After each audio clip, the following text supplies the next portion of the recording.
Olá a todos e a todas, sejam muito bem-vindos ao canal, a mais um vídeo.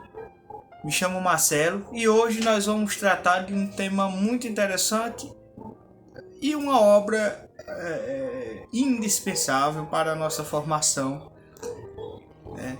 E se você gostar do vídeo, deixa um like, curta, comenta, compartilha para ajudar na divulgação e no crescimento do canal. E vamos lá, e hoje vamos falar de George Orwell, né? 1984, uma obra indispensável para entendermos questões políticas, né? As nuances da política e certas ideologias que nos rodeiam, né? Que estão à nossa volta hoje. Mas sem esquecermos que estas questões já vêm sendo implantadas na nossa sociedade há décadas. E nós estamos sentindo hoje as dores dessas ideologias, os efeitos destas ideologias. 1984 de George Orwell, publicado em 1949. George Orwell morreu logo após a publicação, né? Um ano depois da publicação de 1984. Participou de várias campanhas revolucionárias ali com Trotsky,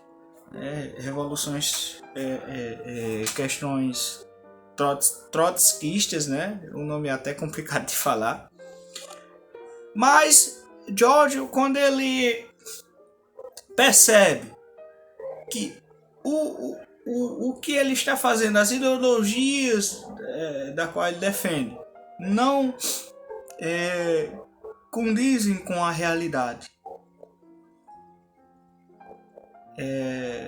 que a ideologia pregava, ele rapidamente, né, deixou aquilo, né, e começou a tentar se redimir, né? Escreveu várias obras, dentre elas duas que são mais conhecidas, creio eu, que são 1984 e A Revolução dos Bichos. Dois livros maravilhosos que, para quem quer entender o que está acontecendo hoje, é um dos materiais literários mais indicados, né, ou essenciais. Claro que tem vários outros atores. Eu não vou dizer que sejam melhores, mas que tratam de questões mais abrangentes, mas que um vai completando o outro, né? Por isso que a literatura é tão importante. E o próprio George, no livro, ele vai levantar questões sobre isso, né? Sobre o que as ideologias pensam a respeito da literatura. Esta foi a edição que eu li, da editora Princípios. Acho que todo vídeo do canal tem que ter um livro da editora Princípios, né? Você poderia... Enfim. Logo no capítulo, na parte 1, no capítulo 1, de cara com o lema do partido. E é interessante isso. É interessante vermos o lema do partido, porque ele vai nos dar uma ideia do que está acontecendo e nós vamos fazer uma alusão com certas ideias que nos cercam hoje, né? Você pode, aí, depois que eu disser o lema, né, se você não leu a obra, você pode refletir um pouco. E você vai ver que é isto, né? Vamos lá. Guerra, é paz. Liberdade é escravidão. Ignorância é força. Você consegue conseguir raciocinar ou interligar este tema com alguns aspectos da nossa realidade?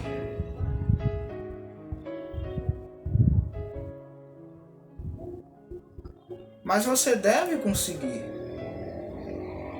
É muito simples. Liberdade é escravidão. Qual a liberdade que nós temos hoje? Nós estamos escravos, pessoal, de uma falsa liberdade. É aquela liberdade onde nós não podemos ir numa rede social e expormos nossas ideias. Porque se ofender alguém lá de cima, estamos fritos, acabados. Então, que liberdade é essa? Então, nós vivemos na escravidão, né? Escravos de uma falsa liberdade. É claro que eu não estou defendendo a ideia de uma total liberdade em demasia, né? Que é aquela que nós fazemos tudo o que quisermos, inclusive coisas más, e não há uma lei que nos impeça. Só que o que está acontecendo é terrível, né? São os cerceamentos da liberdade. A liberdade está sendo oprimida, bloqueada por órgãos que deveriam defender a liberdade.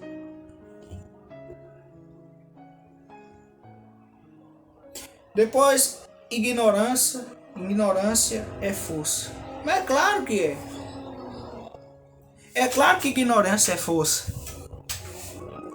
A maioria dos jovens hoje, e até uma grande gama, um grande número de professores ou intelectuais, são extremamente ignorantes. São os analfabetos funcionais. Veja, eu conheço professores que não leem 4 livros ao ano. Cheguei a conhecer um que não lê um único livro. Essas pessoas são ignorantes e vão formar ignorantes. É simples assim. É matemática, como diz o Sargento Faul. Matemática básica, simples. Se você pega o ignorante e coloca o ignorante para ensinar a um jovem que está ali aprendendo, ou a uma criança, aquela criança vai se tornar ignorante. Como 2 e 2 são 4. É simples. E ignorância vai se tornar força nesse sentido, porque esses que estão sendo formados na ignorância vão defender esses tipos de ideologia, porque eles não têm capacidade de pensar além. Eles ficam alheios às realidades à sua volta. Chegar a um ponto que, se o líder daquela ideologia, daquele grupo, disser que a cor verde é roxa, aquelas pessoas vão sair gritando na rua defendendo que a cor verde é roxa. E nós vemos que isso está acontecendo. Basta abrir os olhos para a realidade que veremos o que está acontecendo. Veja, o patrono da nossa educação, o Paulo Freire. O que Paulo Freire defende, quem já leu A Pedagogia do Oprimido, quando lê aquilo, você tem um choque. Esse é o patrão da nossa educação. Esse cara defende esse tipo de coisa. Cara, é um absurdo. É um absurdo. Um absurdo tremendo.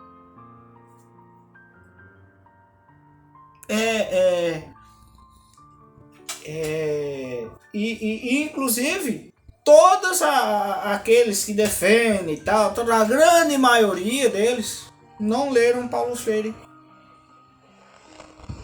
É aqueles que não leem absolutamente nada. Vamos continuar, né? Tu fala em Paulo Freire, perdi até a linha do raciocínio. Perdão.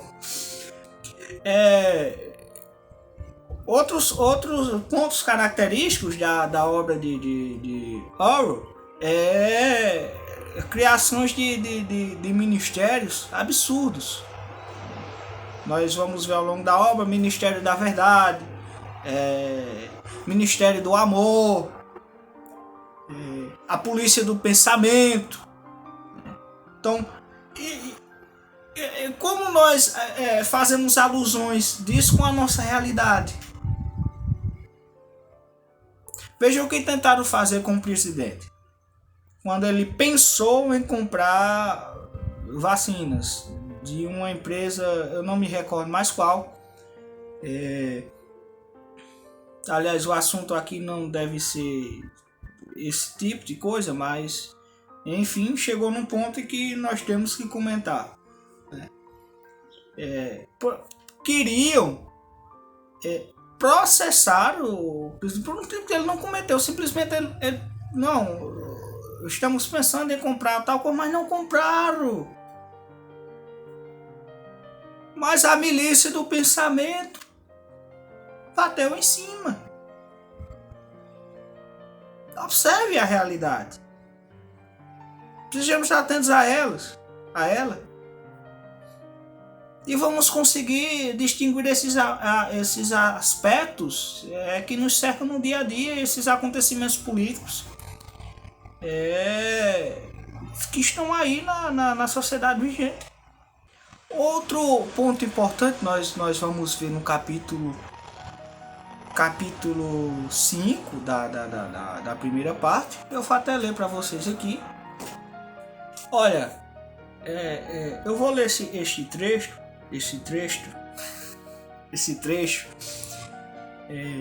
e vou colocar aí na tela para vocês acompanharem bem direitinho, certo? Mas vamos lá. Nós estamos destruindo palavras, montes delas, centenas delas, todos os dias. Estamos reduzindo a língua ao osso. Minha gente, vocês não estão percebendo o que está acontecendo com a nossa língua? Estão matando a nossa língua todos os dias. E aqueles que se dizem leitores, que se dizem inteligentes, estão batendo palminhas. Isto é horrível. Pronome neutro. O pronome neutro é uma destruição da língua portuguesa. Destruição. Não devemos bater palma para este tipo de coisa. Isso é uma abominação. Prestemos atenção a estes mínimos detalhes. Porque é um detalhezinho aqui, outro detalhezinho ali, e quando se junta uma bola de neve gigantesca e já é tarde. É tarde.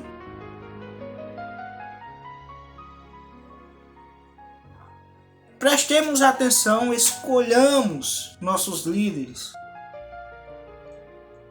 com um olhar atento, reflexivo, para não chegarmos a tal ponto que seja irreversível, como vários outros países inclusive aqui aos nossos redores, chegaram a destruição das palavras. Você não tem a destruição da língua. Sem a língua, o que somos? Ser um instrumento do conhecimento. Como vamos conhecer sem nossa língua? Sem a linguagem, sem um dom da linguagem. O português é uma língua belíssima. Mas se nós perdermos este instrumento, é um dos poucos instrumentos que temos para lutarmos. Se perdermos ele, esse instrumento, infelizmente, estaremos derrotados. E eles sabem disso. Eles sabem disso.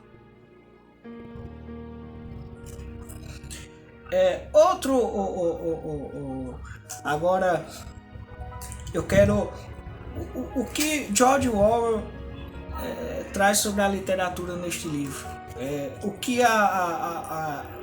aquela ideologia, né, que ele trata no livro pensa sobre a literatura. Shakespeare, Dante, Boccaccio, vamos falar da nossa literatura também, que é importantíssima, Machado de Assis, Lima Barreto, Graciliano Ramos, Bernardo Guimarães.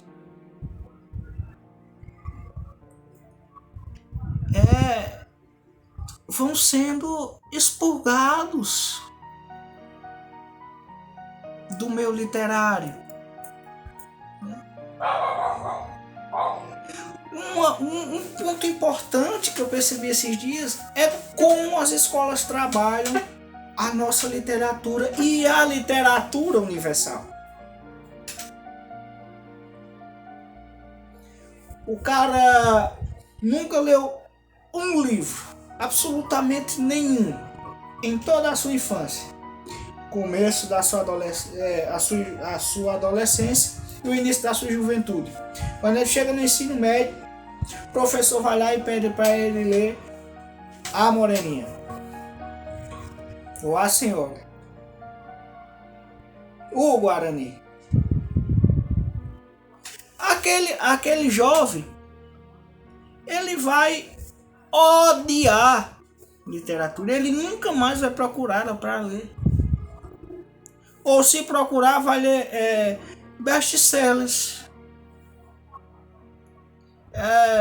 coisinhas que não vão formá-lo intelectualmente, que não vão expandir seu horizonte de imaginação, de pensamento, de crítica.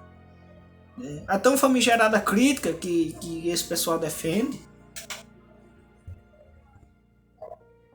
Eles não querem formar críticos. Não. Querem formar imbecis. Perdão, mas é isto.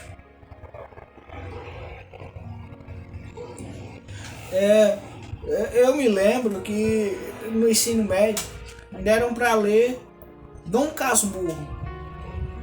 Misericórdia. Aquilo é um assassinato, minha gente. Veja, eu nunca tive um contato profundo com a literatura portuguesa até o ensino médio. E quando eu chego lá, os caras... a escola me obriga a ler Machado de Assis. Sorte teve eu que no seminário, quando eu fui para o seminário, eu tive um outro contato mais aberto com Machado de Assis. Senão até hoje eu não teria lido Machado de Assis. Nenhum livro de Machado de Assis. Porque aquilo no ensino médio foi uma abominação. Olha, é outro aspecto que nós percebemos da nossa realidade hoje.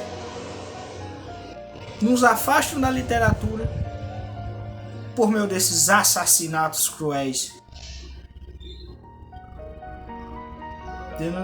E quando nos dão para ler algum livro da literatura brasileira, nos dão um livro péssimos, secos, melancólicos para lermos.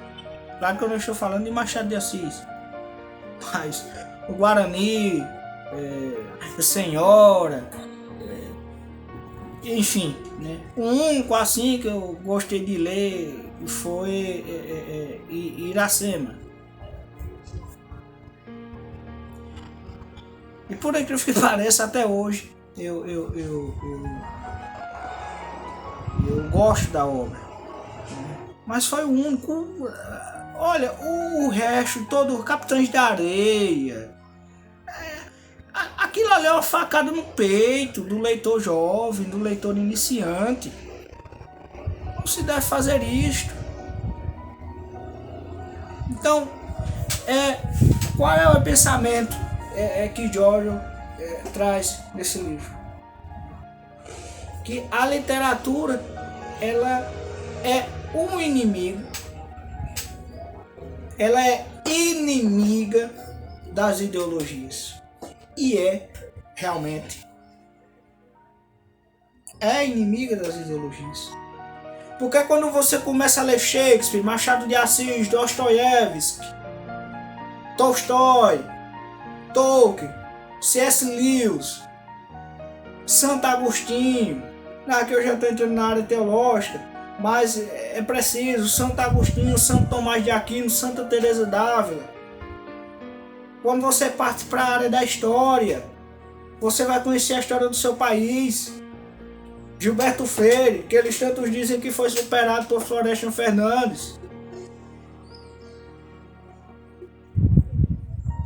Quando você parte para a área filosófica, você vai ler Leibniz, Aristóteles, Platão, Sêneca, Epicuro, Marco Aurélio.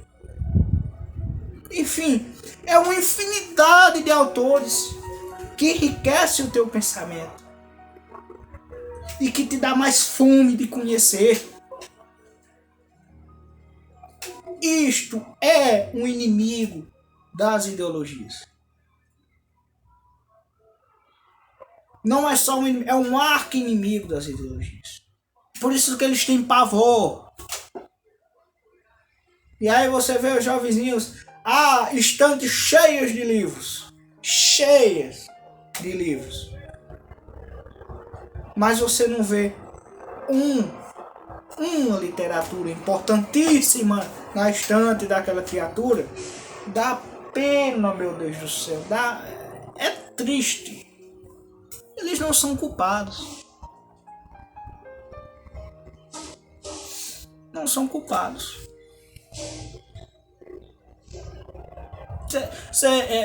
Eu vi uma estante de uma pessoa há algum tempo e a obra mais erudita que tinha na estante daquela pessoa era Harry Potter.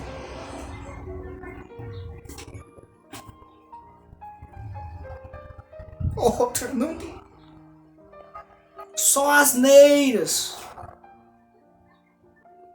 E por que a literatura ela se torna um inimigo?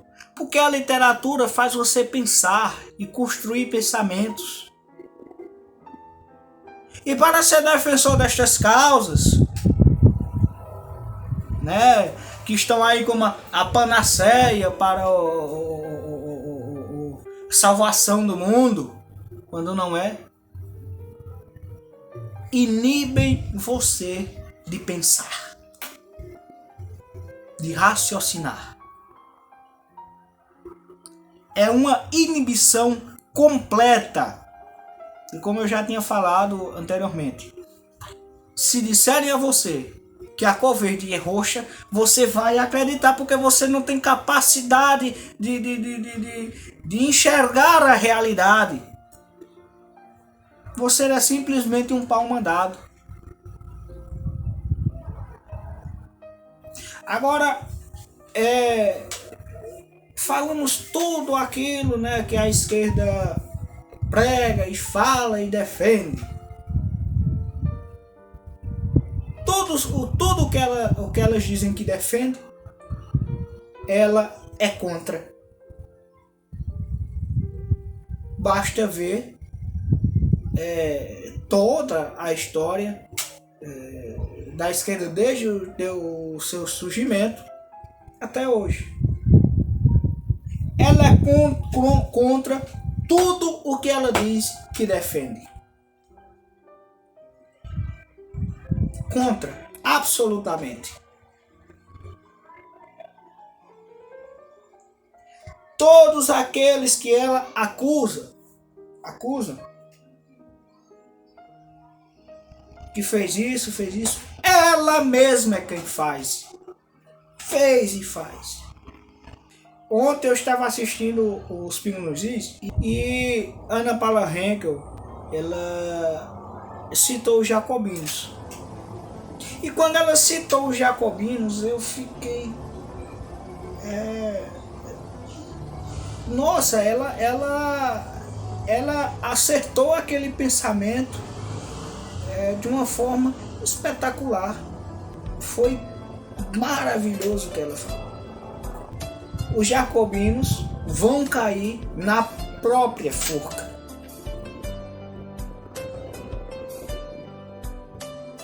Porque o mal ele consome a si mesmo. Mas para que este mal não nos destrua por completo, é importante que tenhamos conhecimento. Se você não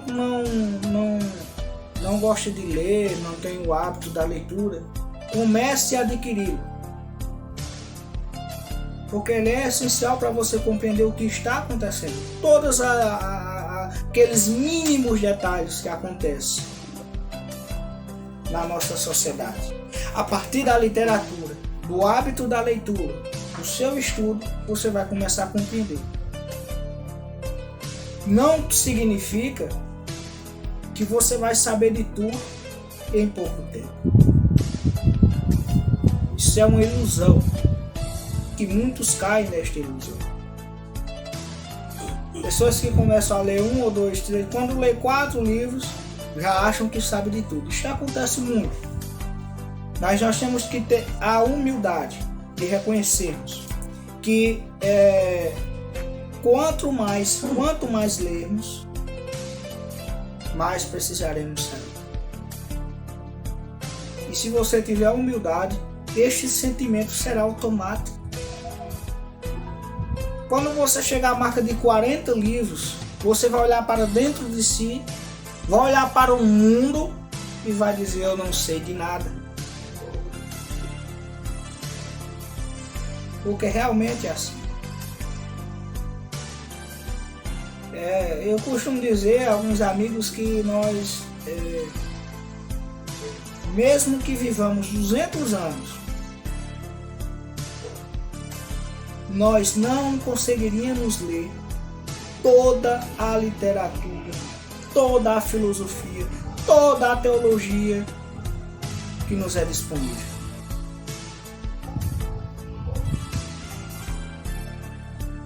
Toda a literatura universal. É impossível. Mas devemos lutar para adquirirmos o máximo de conhecimento possível ao longo da nossa vida, não em 1 ou 2 anos. Porque veja, eu tenho pouco tempo de leitura. É por isso que o que eu tenho para falar para vocês é pouco. Porque se eu tivesse 10 anos de leitura, eu teria mais para falar para vocês. Mas eu tenho pouco tempo. Então o que eu tenho para vocês é pouco. Talvez até alguns aí que estão me assistindo entendem mais do que eu. Mas isto é o que eu consegui compreender. E sei que me falta uma infinidade de conhecimento para compreender o que a política, a filosofia, enfim, várias outras questões da nossa sociedade e da nossa realidade.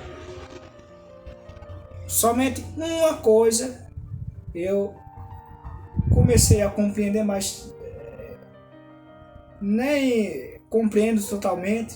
Se fosse falar para vocês, não conseguiria falar com palavras mais sábias. A partir dos meus estudos, só uma coisa eu estou encontrando resposta para uma pergunta primeira que eu me fiz quando comecei a estudar. O que é verdade? E eu estou começando a compreender, mas ainda me falta uma compreensão mais profunda. Toda a verdade, ela só pode vir de Deus. E Deus é a verdade. Mas isso é uma pergunta da qual a resposta pode vir mais à frente, ou completa, ou pode nunca vir por completo. E essa é uma das grandes belezas de quem busca a vida intelectual. É buscar e saber que sempre você vai ter algo a mais para descobrir, para saber, para aprender e para viver. Por fim, antes de encerrarmos, este vídeo já está longo demais, vou ter que dividi-lo em dois. Publicarei uma parte hoje, outra parte amanhã. As distorções dos fatos históricos que nós vemos no meio acadêmico, intelectual hoje. É absurdo, porque só nos é apresentado, por exemplo, na faculdade, uma linha de raciocínio, que é a linha de pensamento marxista, e todo o resto, a sua grande maioria é esquecido,